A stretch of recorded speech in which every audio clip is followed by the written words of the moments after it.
మేడారం సమ్మక్క సారలమ్మల జాతరకు రాష్ట్రపతి ద్రౌపది ముర్ముని ఆహ్వానించినట్లు తెలంగాణ మంత్రి సీతక్క తెలిపారు. మేడారంలో మంత్రులు సీతక్క, పొన్నం ప్రభాకర్ పర్యటించారు. ఇక్కడ జరుగుతున్న పనులను పరిశీలించారు. ఆర్టీసీ బస్సుల పార్కింగ్ ప్రదేశాలను మంత్రులు తనిఖీ చేశారు. ఆ తర్వాత పార్కింగ్ ప్రదేశాల నుంచి సమ్మక్క సారలమ్మ దేవతల గద్దె వరకు ఆర్టీసీ బస్సులో మంత్రులు ప్రయాణించారు.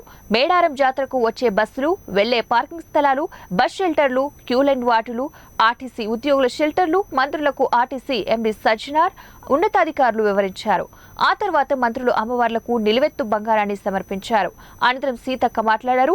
ఆసియాలోని అతిపెద్ద గిరిజన జాతర మేడారంకు జాతీయ హోదా దక్కుతుందని ఆశిస్తున్నట్లు తెలిపారు.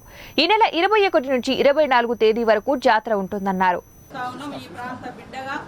ఈ ప్రాంత ప్రజాప్రతినిధిగా అదేవిధంగా రాష్ట్ర మంత్రిగా కూడా రాష్ట్ర ప్రభుత్వం నుంచి కూడా ప్రతి ఒక్కరిని 21 నుంచి 24 వరకు దేవతలు గద్దెల మీద ఉంటారు, ప్రజల్లో ఉంటారు. 2 ఏళ్ల తర్వాత వనంలో నుంచి జనంలోకి వస్తున్నటువంటి మహాఘట్టం ఫిబ్రవరి 21 నుంచి 24 వరకు జరుగుతుంది. కాబట్టి ప్రతి ఒక్కరిని కూడా మరి మనస్ఫూర్తిగా స్వాగతిస్తా ఉన్నాం.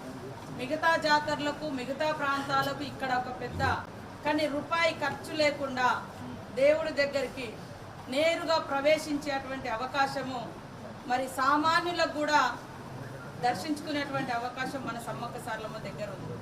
అదేవిధంగా మరి ప్రకృతిలో విలీనమై ప్రకృతి దేవతలుగా విరాజిల్లుతూ భక్తుల యొక్క కోరికలను కొంగు బంగారంలా తీరుస్తున్నారు. కాబట్టే మారుమూల అటవీ ప్రాంతంలో మన ములుగు జిల్లాలోని మరి మారుమూల అటవీ ప్రాంతంలో వెలిసినటువంటి సమ్మక్క సారలమ్మ దగ్గరికి వివిధ రాష్ట్రాలతో పాటు వివిధ దేశాల నుంచి కూడా భక్తులు వాళ్ళకు సమాచారం తెలియక కూడా కొంత ఇబ్బంది పడుతున్నటువంటి పరిస్థితి. దానికోసం మేము పదే పదే ఫిబ్రవరి 21 నుంచి 24 వరకు ఈ జాతర జరుగుతుంది. కాబట్టి ఈ జాతరకు అందరూ కూడా రావచ్చు. ఎలాంటి కుల, మత, ప్రాంత వివక్షతలు లేదా తేడాలు, మరి వేరే భిన్నమైనటువంటి ఆలోచన లేదు. ప్రకృతి వనదేవతల ముందు అందరూ కూడా భక్తులే అని సందర్భంగా మేము ఆహ్వానిస్తూ ఉన్నాం. ఎందుకంటే ఒక్కొక్క నమ్మకం ఒక్కొక్క రకంగా ఉంది. ఇక్కడ తెలంగాణ ప్రాంత ప్రజలందరూ కూడా మరి 2014లో తెలంగాణ ఆవిర్భావం, ఆ మహాఘట్టం ఇక్కడ సమ్మక్క గద్దెల వనంలో నుంచి జనంలోకి వచ్చినప్పుడు మనం అందరం కూడా ఇదే ప్రాంగణంలో ఉన్నాం. మీడియా సోదరులు కానీ జాతర నిండు జాతర ఆ రోజు అంటే బిల్లు పార్లమెంట్లో ప్రవేశించబడ్డారు.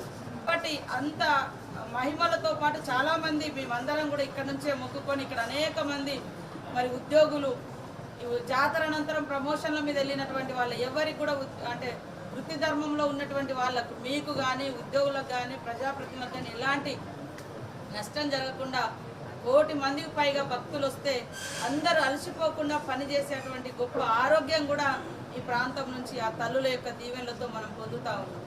అయితే ఈ జాతర నిర్వహణ కోసం మరి సీఎం రేవంత్ రెడ్డి గారి నాయకత్వం ఉన్నటువంటి కాంగ్రెస్ ప్రభుత్వము, అదేవిధంగా డిప్యూటీ సీఎం గారు, మా క్యాబినెట్ అంతా కూడా ఫస్ట్ విడత 75 కోట్ల విడుదల చేయడం జరిగింది. తర్వాత 35 కోట్లతో జీవో ఇవ్వడం జరిగింది.